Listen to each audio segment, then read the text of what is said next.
باللہ من الشیطان الرجیم، بسم اللہ الرحمن الرحیم۔ جہلمی صاحب کی ایک نجس سازش یہ ہے کہ وہ بدعت کفریہ اور بدعت فسقیہ کو بھی اجتہادی خطا یا خطا اجتہادیہ قرار دیتے ہیں۔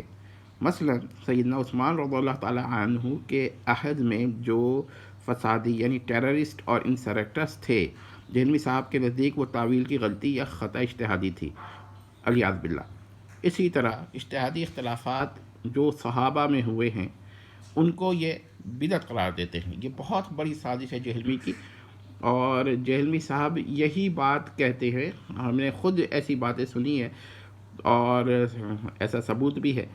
لیکن جہلمی صاحب نے جو اس وقت کیا ہے کہ آفتاب اقبال پر اپنی ایک پوسٹ بنائی ہے یا بنوائی ہے، اور اس میں انہوں نے غزوہ احد میں صحابہ کی توہین پر جو آفتاب اقبال صاحب سے ہوئی، اس کو خطا آفتاب اقبال صاحب کی خطا اجتہادی قرار دیا ہے۔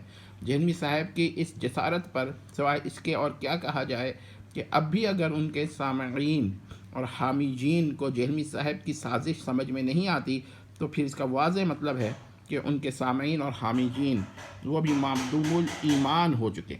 اچھا، اس کے بعد ایک بات یہ بھی، ایک اصولی بات یاد رکھیے کہ اجتہاد کے لیے، اجتہادی خطا ہونے کے لیے کچھ شرائط ہیں۔ ان میں سب سے پہلی بات یہ ہے کہ جس سے وہ خطا صادر ہو وہ مجتہد ہو، شرط اول ہے، اور بھی صرف، لیکن مجتہد ہونا شرط واحد نہیں ہے، اور بھی شرائط ہیں، تو کئی شرائط ہوں گی اور سب نیسیسری کنڈیشنز ہیں، کوئی سفیشینٹ کنڈیشن ہے نہیں، یعنی شرائط ضروریاں ہیں، شرائط کافیہ نہیں ہیں۔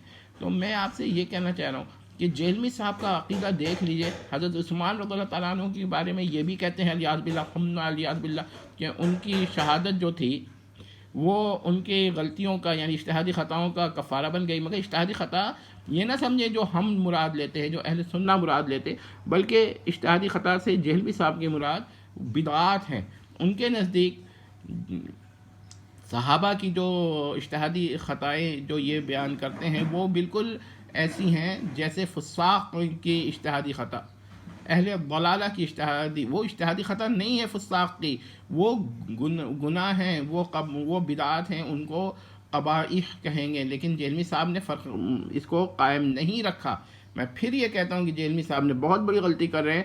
اجتہادی خطا صحابہ کے بارے میں جب منسوب ہوگی تو اس کی باتیں الگ ہوں گی، ان کو دیگر لوگوں پہ قیاس نہیں کیا جا سکتا، لیکن جہلمی صاحب کے نزدیک ایسا کوئی فرق نہیں ہے، اور یہ جان کر وہ کرتے ہیں، اور یہ جو اس وقت انہوں نے یہ کھیل کھیلا ہے، اس کو میں پھر یہ بتا رہا ہوں، یہ بہت گندا کھیل ہے۔ اور انہوں نے یہ جو کہا ہے کہ آفتاب اقبال نے اجتہادی خطا کی ہے، تو یہ بالکل ہم تسلیم نہیں کریں گے کہ آفتاب اقبال نے اجتہادی خطا کی ہے۔ سر، آفتاب اقبال کو تو اجتہاد کی الف اور با بھی نہیں معلوم ہے، یہ کس طرح ان کے اس فعل کو اجتہادی خطا کہہ رہے ہیں؟ ہاں، یہ جہلمی کی بدعت قبیحہ ہے، اور بدعت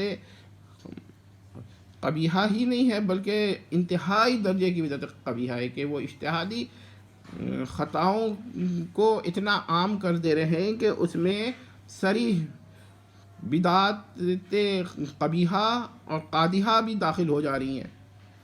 اب اس پر میں کیا کہوں جہلمی صاحب کو؟